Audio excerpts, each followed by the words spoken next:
Hi, my name is Jane Fraser. I'm the retired chair of the Department of Engineering at CSU Pueblo, and I've been a longtime volunteer for the Boys and Girls Club. So I'm going to talk a little bit about volunteerism, why I volunteer, and why you should also. So I grew up surrounded by volunteerism. Both of my parents came from immigrant families. My father was an immigrant. He came to this country in 1923 when he was 7 years old with his family. And my mother's father came to the U.S. as an adult. They received help from others, which they badly needed. They were very poor.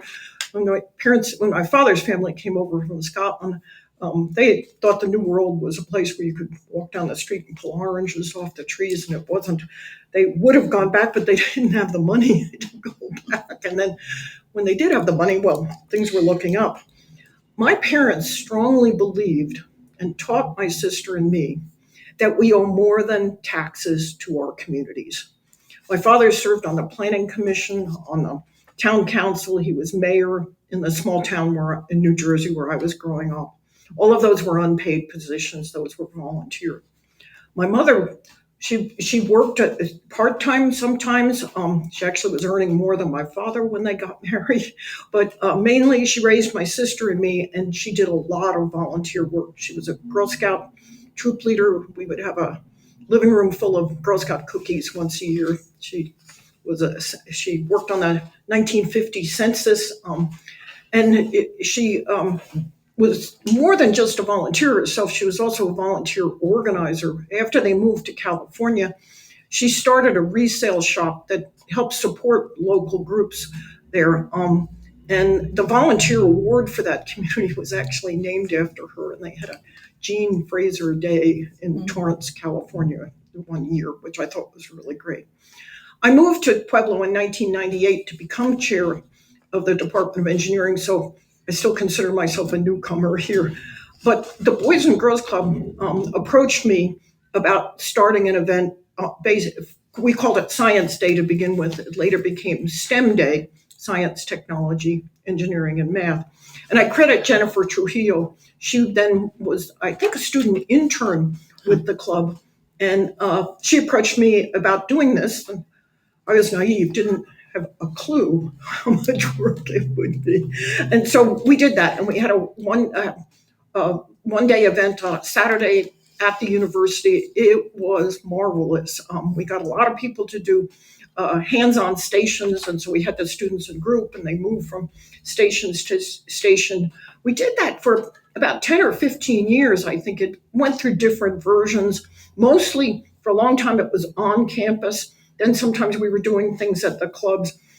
It was so important for those students and had such an impact on them. For many of the students, it was the first time they'd been on that campus. It was the first time they'd been on a university campus. It was the first time that I think that many of them thought that this was something that they could actually do. We showed them science, technology, engineering, and math. I hope we showed them that they could do that. We got them excited. I remember I learned so much. The second year we did it, and I was working with Jennifer again and with Becky Medina, and I was kind of in a tizzy because I was thinking, oh my gosh, we have to come up with completely new things for them to do this year. We can't repeat what we did last year. And either Jennifer or Becky said to me, no, that's good. We want to repeat the things.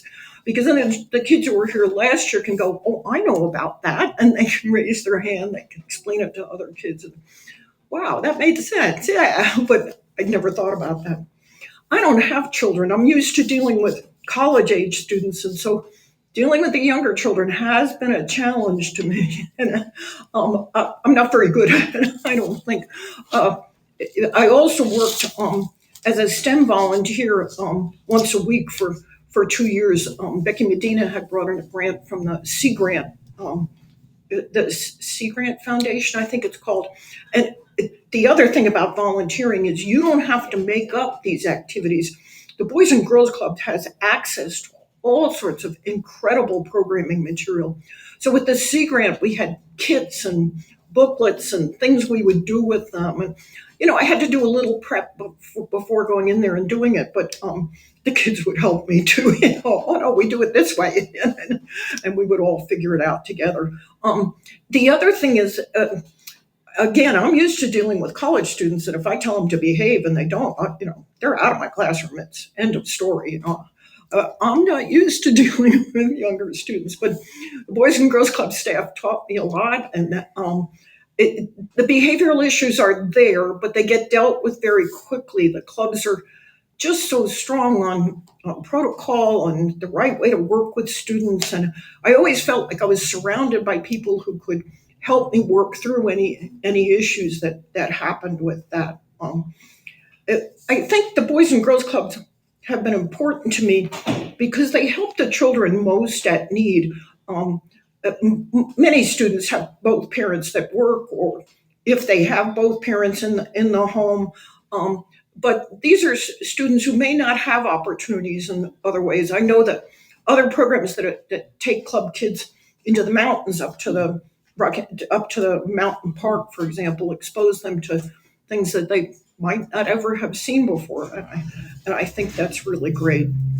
Um, I no longer volunteer myself, but I did then move to serving on the board, and I served on the board of directors of the clubs for about 8 years. I think about 3 years as treasurer. So again, there are many ways to volunteer, many ways to serve the clubs, and the board serves a very important function in terms of keeping us true to the principles of the clubs, making sure that the funding is solid.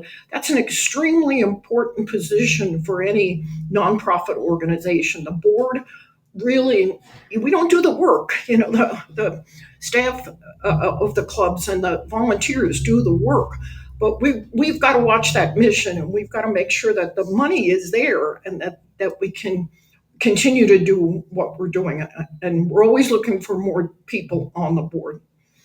There's other opportunities to volunteer in Pueblo. There are so many good organizations. I work with a group of volunteers now on a group called Clean Air Pueblo. We got a $50,000 grant from the Windward Foundation, and we've bought and installed purple air monitors all around the county to help people become aware of air quality issues, learn what's going on with our air. It's now part of a new organization we're forming called Sustainable Pueblo 2050, seeking to increase the sustainability of our community. Again, I grew up in a family where we volunteered. I can't imagine not being that I would never be volunteering on something. I'm still having trouble with my negatives there. But you know what I mean. Yeah. I'm always doing some sort of kind of volunteering, and volunteering to help kids is, I think, especially rewarding both for the volunteer and for the children.